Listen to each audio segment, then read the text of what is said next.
Nietzsche thought resentment could slowly take over your life without you noticing. Anger is usually obvious. Someone treats you badly, you argue, you complain to a friend, maybe you walk away and spend the rest of the evening annoyed. Then it fades. Resentment is harder to shake. You replay the same conversation days later. You remember the exact words. You think of a better response while taking a shower or lying in bed. You check the person's page even though you already know it will put you in a worse mood. You tell yourself you are only curious, but part of you wants proof that their life is not going well. Sometimes the feeling starts with a real injury. Someone lied to you. They embarrassed you.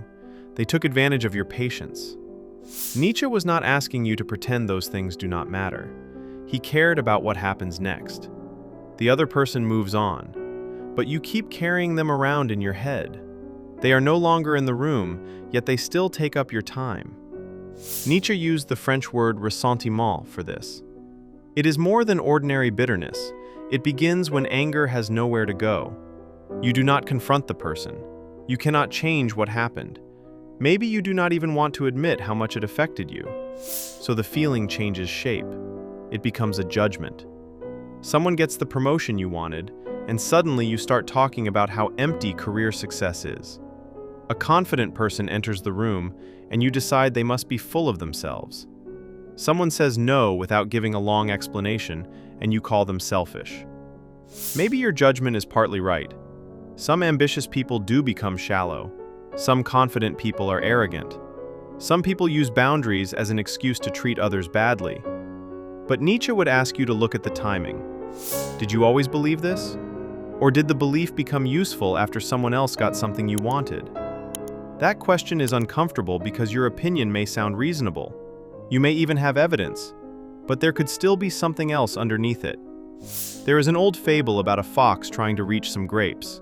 The fox cannot get them, so it walks away and decides they were probably sour anyway. Nietzsche takes that idea much further. What happens when you do this for years? What happens when you keep lowering the value of anything that scares you? Eventually, every goal begins to look embarrassing. People who want attention seem desperate. People who earn money seem greedy. People who work hard must be hiding some insecurity. People who enjoy their lives must be naive. You start to feel perceptive because you can find a bad motive behind almost anything. And maybe you are right sometimes.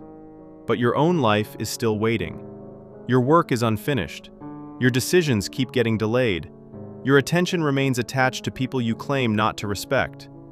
Nietzsche connects this to his ideas about master morality and slave morality. The names can sound extreme, but the basic difference is simple. One person sees courage or discipline and respects it. They admire the quality before thinking about its opposite. Another person begins with someone they dislike. That person seems freer, stronger, or more willing to take risks, so they become the enemy. Then the values come afterward. If they are selfish for saying no, I must be good because I always say yes. If they are arrogant for speaking with confidence, my silence must mean I am humble. If they are reckless for taking chances, my fear must be wisdom. The values grow out of the reaction. Nietzsche uses a harsh image to explain this. Imagine lambs looking at birds of prey. The lambs dislike the birds because the birds eat lambs. That makes sense. But then the lambs tell themselves that they are morally better because they do not attack anyone. Nietzsche sees a problem there. The lambs are harmless because they cannot attack. Their harmlessness was never tested. He is not saying cruelty is good. He is asking whether you sometimes take something that began as fear and give it a nicer name. You say you are too kind to confront people. Maybe you are afraid of conflict. You say you forgive easily, but you are still bringing up the same events 6 months later. You say you do not care about recognition. Then someone else receives praise, and it ruins your day.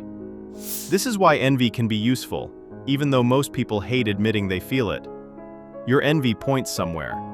If another person's confidence bothers you, maybe you are tired of editing yourself before you speak. If someone's discipline annoys you, maybe it reminds you of promises you made to yourself and did not keep.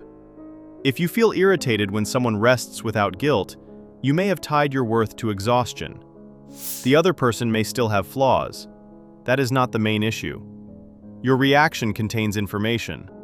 Nietzsche also wrote about bad conscience. Human beings cannot act on every angry impulse. Living with other people requires restraint. You cannot attack everyone who frustrates you. But the energy does not always disappear. Sometimes it turns inward.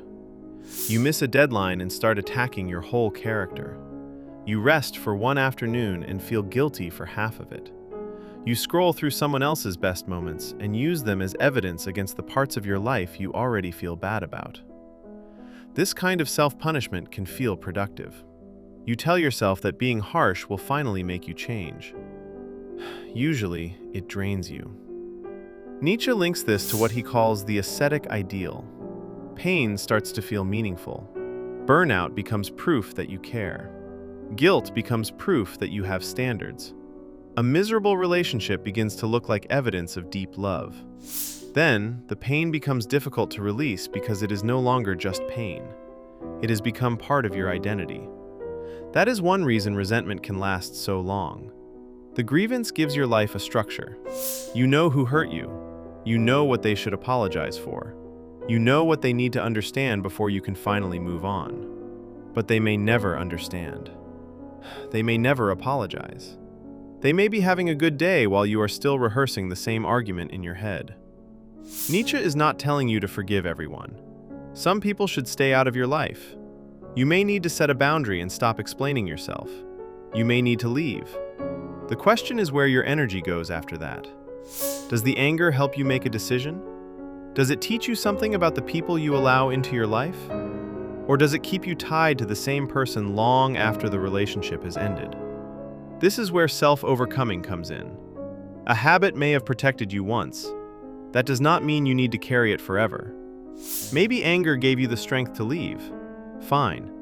But do you still need to wake up with it every morning? Maybe being agreeable kept the peace in your family when you were younger. Do you still need to apologize whenever you say no? Maybe you learned to lower your expectations because disappointment felt unbearable. Is that still helping you now? Nietzsche's idea of Amor Fati gives you another way forward. The phrase means love of fate. It does not mean pretending that everything that happened was fair. It does not mean acting grateful for every bad experience. It means you stop asking the past to become something else. You stop checking. You stop rehearsing the speech. You stop trying to win an argument that ended years ago. Then you return to your own life. You answer the email. You make the appointment. You set the boundary. You admit that you still want something, even if wanting it makes you feel exposed. Your resentment may have a reason, but you still have to decide what role it gets to play in your life. Your wound can explain part of your story. It does not need to write the rest.